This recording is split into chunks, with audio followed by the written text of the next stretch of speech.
Разбираем. Salut à tous, on est super excités de vous parler pour cet avant-dernier logbook de notre aventure. On s'est quitté la dernière fois juste à la frontière entre la Bulgarie et la Serbie. On arrive donc en Serbie par cette région industriellement déserte, la région la plus pauvre du pays. Et je dois dire que dès notre entrée, ça nous a fait un gros choc. Traverser la Serbie en automne, c'était pas mettre toutes les chances de son côté pour qu'elle puisse nous séduire. On est arrivé dans un pays humide, gris, brumeux, les arbres complètement déplumés, patassés dans la gadoue un peu toute la journée.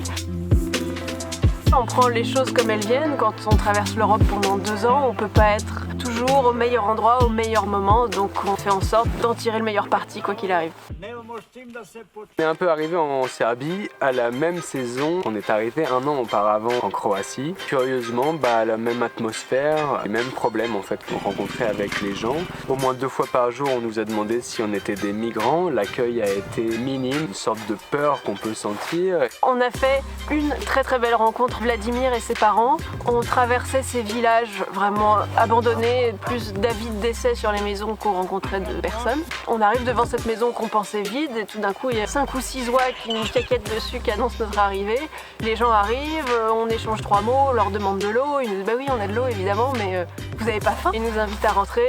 Arrivé à 10h du matin, on a dû repartir à midi. Ça nous a permis de quitter la Serbie avec un petit peu de baume au cœur et en se disant pas forcément que Syria était le mot qu'on avait le plus entendu là-bas. On est passé par le Babin Zub, un des 2 pics notoires du Stara Planina en Serbie. Ces sommets assez rocailleux avec une jolie lumière, c'était vraiment sympa.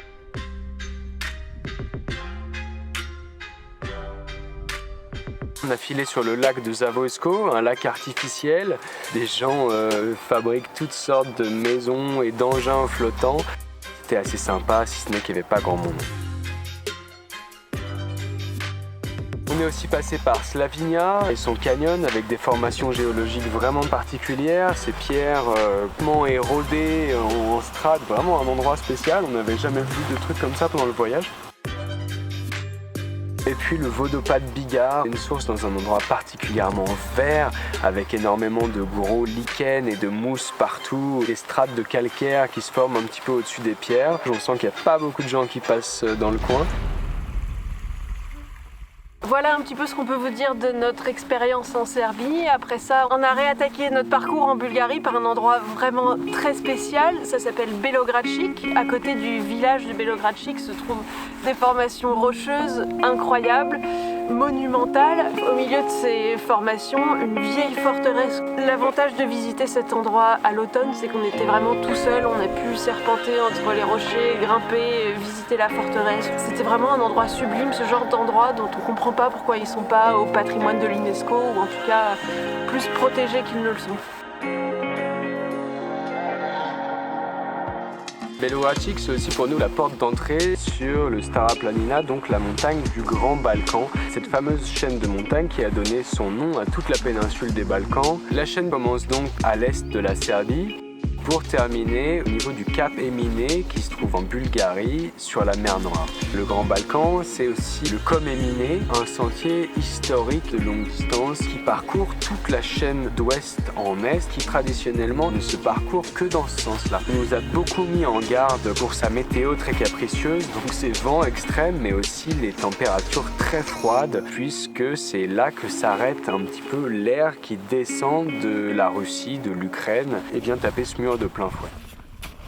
On nous avait tellement mis en garde contre cette météo capricieuse qu'on s'est archi équipé. On a récupéré tout notre matériel d'hiver. On était prêt à en découdre avec la Stara Planina. On arrive sur les premières hauteurs. Il faisait une chaleur à crever. Et on s'est fait des jours à 25. Nos grosses doudounes, notre pantalon super chaud. C'était pénible de trimballer les crampons, les raquettes, le piolet, etc. Et de se retrouver à marcher en slip tellement on avait chaud. Voilà, encore une fois, même si c'est à notre petite échelle, on a une expérience très concrète de ce que peut être le réchauffement climatique jusque chez nous en Europe. Franchement, ça fait peur. petite parenthèse, alors qu'on arrive sur un moment assez important par chez nous, Noël. L'année dernière, Noël, pour nous, ça représentait pas grand-chose. On a rigolé avec 2-3 Pères Noël dans la rue et ça s'arrêtait un petit peu là. Cette année, pour Noël, on a été invités. On a été invités par Pétard, dont on vous a déjà parlé dans le logbook précédent. Invité dans sa famille à partager avec lui un Noël normal, familial, traditionnel. Pas une soirée entre copains, mais vraiment quelque chose de très personnel et d'humain. Pour nous, ça a été beaucoup d'émotions et aussi l'impression pour un bref moment d'avoir une famille. On a une famille, désolé papa, maman. Mais voilà, se retrouver vraiment entouré. Merci beaucoup pour votre accueil parce que c'était très chouette de passer ce moment avec vous à Roussé. Chouette cadeau. Après Noël, on est donc remonté sur notre montagne, repris notre traversée du Comiminé sur la Stara Planina. Et quelques jours après Noël, qu'est-ce qui arrive évidemment? C'est le jour de l'an. On a passé cette année encore dans un refuge de montagne. On savait pas du tout si on allait se retrouver en tête-à-tête avec le gardien ou s'il y aurait plein d'autres gens qui auraient eu la même idée que nous. Finalement, il y avait pas mal de monde, pas mal de jeunes. On a fait une soirée sympa, il y a même eu des feux d'artifice. On a eu la visite d'un petit renard en fin de soirée. Une super façon de terminer cette nouvelle année sur la route et de commencer la suivante.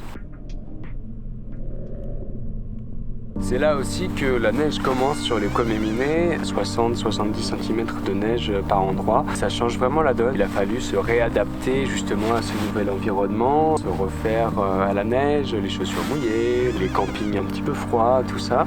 Là, on se retrouve justement sur des sections un petit peu plus hautes, plus de vent, beaucoup plus froid. Il a commencé à faire moins 15, moins 18 la nuit, des choses qu'on avait assez peu eues finalement depuis qu'on est parti du Portugal. Il a fallu s'adapter, ça a été je pense moins dur que ce qu'on imaginait, même s'il a fallu vraiment prendre tout ça avec beaucoup de précautions. Cette traversée du désert blanc qu'on a découvert là-haut a aussi été ponctuée par pas mal de refuges. Beaucoup de refuges sur le Comiminé restent ouverts toute l'année, tout l'hiver. Pour nous, ça a vraiment changé la donne. Quand on décidait d'y dormir ou quand on pouvait y dormir, on pouvait faire sécher nos chaussures, nos affaires, se réchauffer, manger chaud.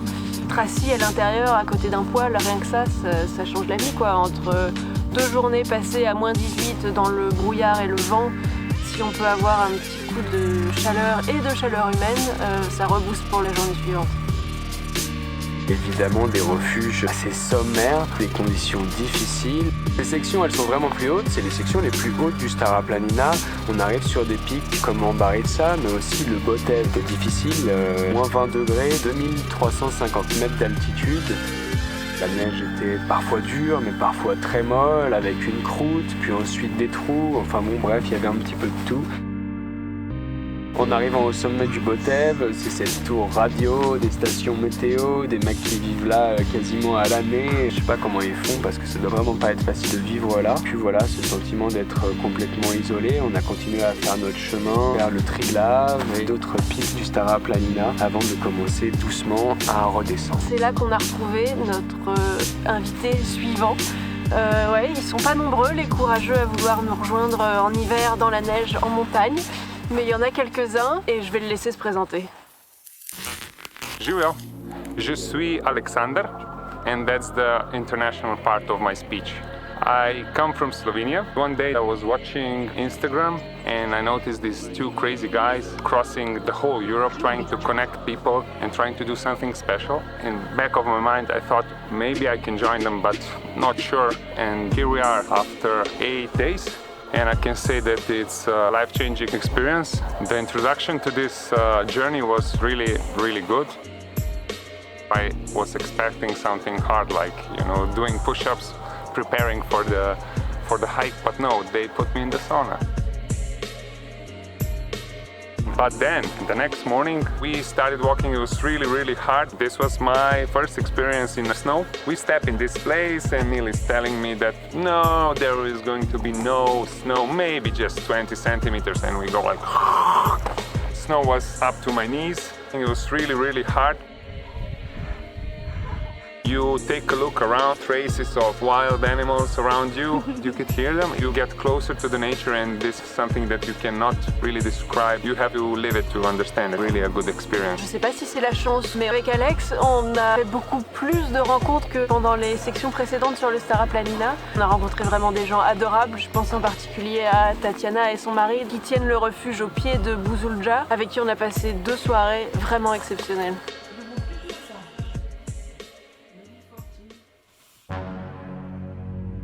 We are at day 3. We go to Buzulja Monument. Vieux monument communiste, on pensait arriver, se jeter à l'intérieur, faire des chouettes photos. Tout était fermé, il y avait un petit poste de police avec un mec payé pour garder l'endroit toute la journée. Franchement, ce truc est tellement imposant. On sort le drone, je fais quelques images, je mets à gauche, à droite, je me dis ah tiens je vais rentrer dans la petite fenêtre, je rentre dans la petite fenêtre et là paf, une chance sur 1 million, il y a un bloc de neige qui tombe sur le drone, le truc s'arrête sur le montant de la fenêtre. And of course, the drone gets stuck. Tout ça, ça se passe à 30 mètres de haut. On se demande comment on va faire. On commence à appeler tous les gens qu'on pouvait en fait en Bulgarie pour nous dépatouiller cette affaire avec le policier. And when he got the permission, he gave us the keys, which didn't help. We had to open the door with anything we could.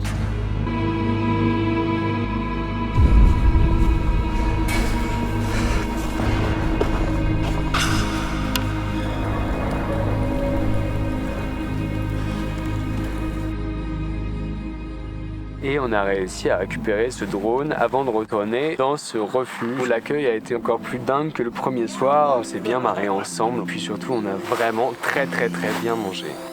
We ate a lot of panica for the breakfast, for the dessert, for the dinner, in between, with jam, with honey, on its own. Quand on est tous les deux, on n'a pas vraiment de planning, un jour de plus, un jour de moins, ça compte pas vraiment, si ce n'est sur nos réserves de nourriture. Mais quand on a un invité, et forcément il a un avion ou un train pour repartir qui peut pas vraiment se permettre de louper. Et donc avec Alex, pour être sûr de faire tout ce qu'on avait prévu, on a dû mettre un peu les bouchées doubles sur les 6 jours qui nous restaient ensemble. It was really, for me, really intensive, and it just kept being more intense. But what you can experience on the way, it's incredible. On a pas mal campé, on est passé aussi par des refuges complètement délabrés. Ça nous a pas mal changé des sections précédentes dans lesquelles il y avait toujours des huttes avec des gens. Cette dernière section de Koméminé est sûrement aussi la plus sauvage. C'est là que la chaîne de montagne est la plus large. On se retrouve dans des endroits vraiment très isolés. Traverser ces forêts de hêtres avec toutes ces traces d'animaux dans la neige. On est comme des mômes en permanence se demander à qui appartient quoi et comment ça vit et comment tout ça s'organise. We were just, scouting for some boars, some wolves, some bears. They said there's no wolves, and there was traces of wolves. Said there was no bears, we found track of the bear. Just another day, we were walking down, and just when I turned around, there was like a herd of boars, I would say 30 or 40, just passing by our feet. And this experience is something you cannot explain. You are maybe a little afraid, but at the same time you're very happy seeing wild boars just crossing your road, and wow. If you're watching this, I'm sure that you know what 2PVA means. How I understand it is that Neil and Maria are trying to break the cliches about different nations, something that makes a difference from just a big through hike. In these 8 days, we experienced such a great welcome from the people. It doesn't matter if you talk the local language, it's the smiles, it's the highs that give me fives, that gives something special, that opens the heart of the people. So I could talk beyond this for hours. This is what makes it really special.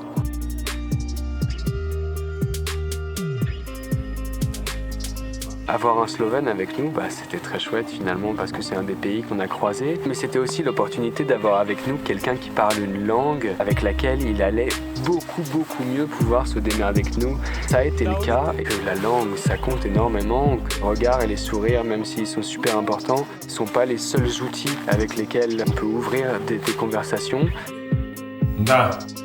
I am really grateful I could be a tiny part of this experience. I think what they've done so far is a big job. They will leave their traces and change our world just a little bit, and we need more of these. It's the end of the first experience. I'm waiting for those two guys to call me next time they go hiking. Maybe not through the whole Europe, Africa, America, maybe just Slovenia. Thank you, Mary. Thank you, Neil. And thank you, Bulgaria.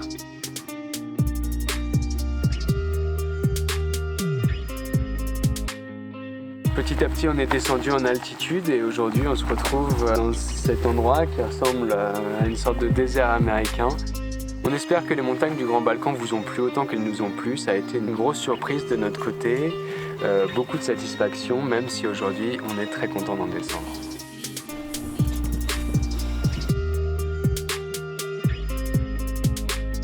On a décidé de ne pas suivre le Communet jusqu'à la mer Noire, mais de descendre ici pour voir aussi un autre aspect de la Bulgarie, en dehors des montagnes, un petit peu plus rural. On file plein sud, cap sur la Turquie, et la prochaine fois qu'on vous parle, ce sera pour notre tout dernier logbook depuis Istanbul. Allez, ciao!